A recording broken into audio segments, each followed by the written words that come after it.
Welcome back to கல்வி வளா YouTube சேனலுக்கான. So நம்மளுடைய சேனலை நீங்கள் இப்போ தான் வந்து ஃபஸ்ட் டைம் விசிட் பண்ணாலும் சரி, ஆல்ரெடி விசிட் பண்ணி சப்ஸ்கிரைப் பண்ணாமல் இருந்தாலும் சரி, கீழே ரெட் கலர் சப்ஸ்கிரைப் பண்ணி கிளிக் பண்ணி சப்ஸ்கிரைப் பண்ணிக்கன்னா, அது மட்டும் இல்லாமல் கூட வரக்கூடிய அந்த பெல் சிம்பிளை கிளிக் பண்ணி ஆல்னு சொல்லி கொடுத்துங்க. அப்போ தான் நான் போடக்கூடிய ஒவ்வொரு வீடியோ உங்களுக்கு நோட்டிஃபிகேஷனாக ஷோ ஆகும். ஸோ நம்ம ப்ரீவியஸாக வீடியோவில் வந்து பார்த்திங்க அப்படின்னா 10th standard and maths and science ஓகேங்களா, ரெண்டுத்துக்கும் நம்ம கிரேஸ் மார்க்கான விஷயத்தை வந்து எடுத்து அப்டேட் பண்ணியிருந்தோம். ஸோ அதுக்கான ப்ராசஸும் நம்ம வந்து பண்ணணும். ஸோ இடையில வந்து ஒரு 2 or 3 days நம்ம வந்து வீடியோ வந்து அப்லோட் பண்ண முடியல. ஸோ எஜுகேஷன் டிபார்ட்மெண்ட்லேருந்து அஃபிஷியலாக வந்து ஒரு மீட்டிங் இருந்துச்சு. ஸோ அது அப்டேட் அதாவது வந்து அதை போய் அட்டன் பண்ணுறதால கொஞ்சம் வந்து நம்ம வீடியோஸ் வந்து அப்லோட் பண்ண முடியல. ஸோ இதுக்கப்புறம் வந்து உங்களுக்கு அப்டேட்லாம் அப்பப்போ வந்துடும். தென் இப்போ வந்து நம்மளுக்கு வந்து சோஷியல் எக்ஸாம் வந்து நீங்கள் எழுதுனீங்க ஒரு 2 or 3 daysக்கு முன்னாடி. ஸோ நான் ஸ்டூடெண்ட்ஸ் கிடைக்கிறது ஸோ கொஷின் பேப்பர் ஃபுல்லாக ஈஸியாக தான் இருந்துச்சு அப்படின்னு சொன்னாங்க. ஸோ இதுலேயும் வந்து ஒரு பிரச்சனை வந்திருக்கு. ஸோ ஒவ்வொரு கொஷின் பேப்பர்லேயும் ஓகேங்களா, ஸோ நம்ம மேக்ஸ்லேருந்து எடுத்தோம் அப்படின்னா மேக்ஸ், சயின்ஸ், சோஷியல் சயின்ஸ் மூணுத்துலேயும் வந்து கொஷின்றது ஒரு பிரச்சனையாக வந்து நிற்குது.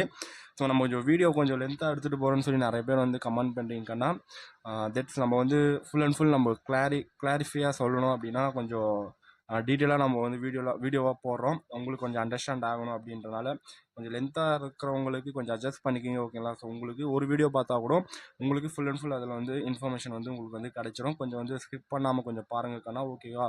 ஸோ சப்ஸ்கிரைப் பண்ணாமல் இருந்தால் சப்ஸ்கிரைப் பண்ணுறேன். நான் கேட்கும்போது ஸ்டூடெண்ட்ஸ் சொன்னது எல்லாமே வந்து ஃபுல் அண்ட் ஃபுல் ஈஸியாக கொஷின் பேப்பர் இருந்துச்சு அப்படின்னு தான் சொல்லியிருந்தாங்க. ஸோ நல்லபடியாக வந்து கொஷின் பேப்பர் வந்து இது எழுதியிருப்பீங்க. ஸோ 1 மார்க்கும் சரி, ஸோ 2 மார்க்கும் சரி, ஸோ நல்லபடியாக எழுதியிருப்பீங்க. ஸோ இதில் இன்னொரு என்ன பிரச்சனை அப்படின்னா, ஸோ இதுலேயே வந்து எப்போயுமே நம்மளுக்கு வந்து கொஷின்ஸ்லாம் வந்து அடி வாங்கும் ஓகேங்களா. ஸோ மேக்ஸ்லேயும் சரி, சயின்ஸ்லேயும் சரி, அண்ட் தென் அது கிரேஸ் மார்க்கான இஷ்யூ போயிட்டுருக்கு. ஸோ மேபி இந்த வீடியோ போட்டுட்டு அப்புறமா நெக்ஸ்ட் மேபி அந்த வீடியோ நான் அப்டேட் பண்ணுவேன்.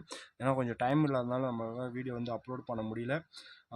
ஸோ அந்த சோஷியல் சயின்ஸுக்கான கிரேஸ் மார்க் பார்த்தீங்க அப்படின்னா 41th கொஷின். ஸோ ஆல்ரெடி உங்களுக்கு தெரியும் ஸோ அதில் என்ன பிரச்சனை அப்படின்றது. ஸோ நம்ம அதில் வந்து கிரேஸ் மார்க் கொடுப்பாங்களா இல்லை அதை பற்றி நான் ஃபுல் அண்ட் ஃபுல் வந்து அதில் வந்து டீட்டெயிலாக வந்து எக்ஸ்பிளைன் பண்ணுறேன். ஸோ 2 மார்க்லாம் வந்து ஈஸியாக நீங்கள் அட்டன் பண்ணியிருப்பீங்கன்னு நான் நினைக்கிறேன். ஸோ இதெல்லாம் வந்து நான் சொல்லலை. ஸோ எல்லாமே நீங்கள் ஆல்ரெடி நம்ம இம்பார்ட்டன்ட் போட்டது தான் மோஸ்ட்டாக அது வந்து இதில் வந்து கவர் ஆகிருக்கு. ஸோ இதெல்லாம் நான் வந்து சொல்லி வந்து டைம் வந்து உங்களுக்கு வேஸ்ட் பண்ண நான் நினைக்கல. ஸோ டேரெக்டாக நம்ம வந்து 41 கொஷின் வந்து போயிடலாம் ஓகேங்களா.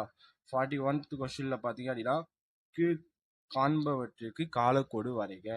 ஸோ இந்த காலக்கோடில் பார்த்தீங்க அப்படின்னா 1910 முதல் நல்லா நோட் பண்ணுங்க, 1910 1940 வரையிலான ஆண்டுக்கு உட்பட்ட இந்திய தேசிய இயக்கத்தின் முக்கிய நிகழ்வுகள் ஏதேனும் 5 காலக்கோட்டில் எழுதுக அப்படின்ற மாதிரி போட்டிருக்காங்க. இந்திய தேசிய இயக்கத்தின் முக்கிய நிகழ்வுகள் ஓகேங்களா. ஆல்ரெடி நீங்கள் வந்து அது நீங்கள் செப்பரேட்டாக படிச்சிருந்தீங்க தெரிஞ்சிருந்துச்சு அப்படின்னா நீங்கள் அட்டன் பண்ணியிருப்பீங்க. மோஸ்ட்டாக வந்து அங்கே இருக்கக்கூடிய ஸ்டூடெண்ட்ஸ் பார்த்தீங்க அப்படின்னா இப்போ வந்து எக்ஸாம் ஹால் அட்டன் பண்ணும்போது அவங்க வந்து இதெல்லாம் வந்து லாஸ்ட்டாக அட்டன் பண்ணுற கொஸ்டின், அவங்களுக்கு வந்து டைமே இருக்காது ஓகேங்களா, கரெக்டுங்களா. ஸோ நீங்கள் வந்து டக்குன்னு வந்து காலக்கோடு பார்க்கும்போது நம்மளுக்கு 1910 1940 ஸோ அதை மட்டும் தான் ஸ்டூடெண்ட்ஸ் வந்து நீங்கள் வந்து நோட் பண்ணுவீங்க கரெக்டுங்களா. ஸோ அப்போ நீங்கள் அதில் வந்து உங்களுக்கு என்னென்ன தெரியுதோ அப்படின்றது அது போட்டுருவீங்க. பட் இதில் என்ன பண்ணியிருக்காங்க அப்படின்னா ஸ்பெசிஃபையாக வந்து மென்ஷன் பண்ணியிருக்காங்க. ஸோ 1910 முதல் 1940 வரையிலான ஆண்டுக்கு உட்பட்ட இந்திய தேசிய இயக்கத்தின் முக்கிய நிகழ்வுகள் 5 காலக்கோட்டில் எழுதுக 5 மார்க் வர மாதிரி. ஸோ இதில் வந்து நீங்கள் வந்து அந்த இந்திய தேசிய இயக்கத்தின் முக்கிய நிகழ்வுகள் மட்டும் எழுத சொல்கிறாங்க. ஆனால் ஒரு 80% ஆஃப் ஸ்டூடெண்ட்ஸ், ஸோ நம்மளுக்கு வந்து தெரிஞ்சு வாட்ஸ்அப்பில் சரி மெசேஜ் பண்ண ஸ்டூடெண்ட்ஸ் பார்த்தீங்க அப்படின்னா அது வந்து நாங்கள் வேறு எழுதணும். ஸோ வேறு படித்தா அதுக்கு இடைப்பட்ட நிகழ்வுகள் நாங்கள் வந்து வேறு எழுதியிருக்கோம். இப்போது எங்களுக்கு வந்து மார்க் வராதா, ஏன்னா வந்து அவங்களுக்கு அந்த கொஷின் வந்து கரெக்டாக அவங்களுக்கு போய் அந்த ரீச் ஆகிருந்துச்சு அப்படின்னா கரெக்டாக அந்த இந்திய தேசிய இயக்கத்தினுடைய நிகழ்வுகள் வந்து எழுதியிருப்பாங்க. பட் இந்த ஒரு இதனால வந்து ஸோ இந்த மாதிரி கொஞ்சம் ட்விஸ்ட் பண்ணி அதாவது கொஞ்சம் கேட்டனால ஸ்டூடெண்ட்ஸுக்கு பார்த்தீங்க அப்படின்னா கொஞ்சம் வந்து இதில் வந்து நல்லா தெரிஞ்ச கொஷினுக்கே நம்ம மார்க் விட்டுட்டோம் அப்படின்ற ஒரு ஃபீல் பார்த்தீங்க அப்படின்னா கண்டிப்பாக வந்து வந்திருக்கும். ஸோ இதுக்கு வந்து கிரேஸ் மார்க் வந்து கொடுப்பாங்களா. ஸோ நாங்கள் வந்து இப்போ நிறைய ஸ்டூடெண்ட்ஸ் வந்து சொல்கிறாங்க இந்த மாதிரி வந்து 1910 1940 இந்திய தேசிய இயக்கத்தோட முக்கிய நிகழ்வு வந்து நாங்கள் எழுதலை. பட் இருந்தாலும் வந்து நாங்கள் வேறு எழுதியிருக்கோம். பட் அதுக்கு தருவாங்களா அப்படின்னா மேபி வந்து இது வந்து இது one of the type of question தான் நான் வந்து சொல்லுவேன். இப்போ இவங்க என்ன பண்ணுவாங்க அப்படின்னா, ஸோ நாங்கள் கேட்டது இந்த டாபிக், நீங்கள் வந்து ஒழுங்காக கொஷின் பேப்பர் படிச்சுக்கணும், நாங்கள் உங்களை வந்து வெரிஃபை பண்ணுறதுக்காக தான் நாங்கள் கொஷினை வந்து கொடுக்குறோம், நீங்கள் தான் வந்து அது கரெக்டாக கொடுத்துருக்கோம் அப்படின்றது சொல்லியிருப்பாங்க. இதில் ஒரு 2 என்னுடைய பாயிண்ட் ஆஃப் வியூவில் நான் சொல்ல போகிறேன் அப்படின்னா, இப்போ ஃபார் எக்ஸாம்பிள் நீங்கள் வந்து பாஸ் பண்ணுற அளவுக்கு உங்கள்கிட்ட மார்க் இல்லைன்னு வச்சுக்கங்களேன், ஃபார் எக்ஸாம்பிள். அப்போ நீங்கள் இந்த 1910லேருந்து 1940க்கான நிகழ்வுகள் வந்து இந்திய தேசியத்தோட இயக்கத்தின் முக்கிய நிகழ்வுகள் இல்லாமல் இருந்து வேற ஏதாவது இருந்தால் கூட மேபி திருத்தவங்க வந்து மேனேஜ் பண்ணி ஸோ எழுதிருக்கா அப்படின்ற மாதிரி அது போட்டு அதில் மார்க் ஃபில் பண்ணி மேபி அந்த 5 மார்க் ஆட் பண்ணி உங்களை வந்து பாஸ் பண்ணி விடலாம். பட் தென் நீங்கள் சென்டம் போடணும் அப்படின்றது போது அப்போ வந்து அவங்க வந்து கண்டிப்பாக வந்து அது வந்து பார்ப்பாங்க. ஸோ இது வந்து கொஷின் எடுக்கவங்களையும் நம்ம தப்பு சொல்ல முடியாது, ஸ்டூடெண்ட்ஸ் ஆகிய நீங்கள் தான் வந்து அதை பார்த்து பண்ணணும்.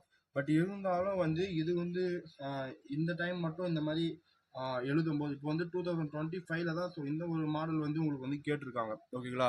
ஸோ அப்போ 2025 எடுக்கும்போது அப்போ கொஞ்சம் வந்து சேஞ்ச் பண்ணுறாங்க. ப்ரீவியஸாக இருந்த கொஷின் பேப்பர் இப்பயும் வந்து ட்விஸ்ட் பண்ணுறாங்க. அப்போது கொஞ்சம் வந்து ஸ்டூடெண்ட்ஸ் வந்து கன்ஃபியூஸ் ஆகுறீங்க. பட் நம்ம என்ன பண்ணலாம் அப்படின்னா, இதுக்காக ஒரு சர்க்குலர் வந்து நம்ம அஃபிஷியலாக வந்து தமிழ்நாடு கல்வித்துறை இயக்கத்துக்கு வந்து நம்ம தனியாக வந்து ஒரு சர்க்குலர் வந்து ஃபார்ம் பண்ணி இந்த மாதிரி வந்து ஒரு விஷயத்த சொல்லலாம். மேபி அவங்க வந்து சரி ஓகே பசங்க வந்து நிறைய பேர் இது மாதிரி எழுதியிருக்காங்க போல இருக்குது அப்படின்னு சொல்லி ஸோ அதுக்கு இடைப்பட்ட எந்த நிகழ்வுகள் இருந்தாலும் ஓகே அக்செப்டட் மாதிரி வந்து மேபி வந்து சொல்கிறதுக்கான அதிகப்படியான வாய்ப்பும் இருக்குது. ஸோ நம்ம அதுக்கான முயற்சியும் எடுத்து பண்ணுவோம். ஸோ நான் சொன்ன இன்ஃபர்மேஷன் ரொம்ப யூஸ்ஃபுல்லாக இருக்கும்னு நினைக்கிறேன். ஸோ உங்களுக்கு எப்பவுமே வந்து நான் கண்டிப்பாக வந்து சப்போர்ட்டாக தான் இருப்பேன். ஸோ ஏன்னா வந்து உங்களுடைய ஒவ்வொரு மார்க்கும் அது எவ்வளோ இம்பார்ட்டன்றது எனக்கு கண்டிப்பாக வந்து தெரியும்.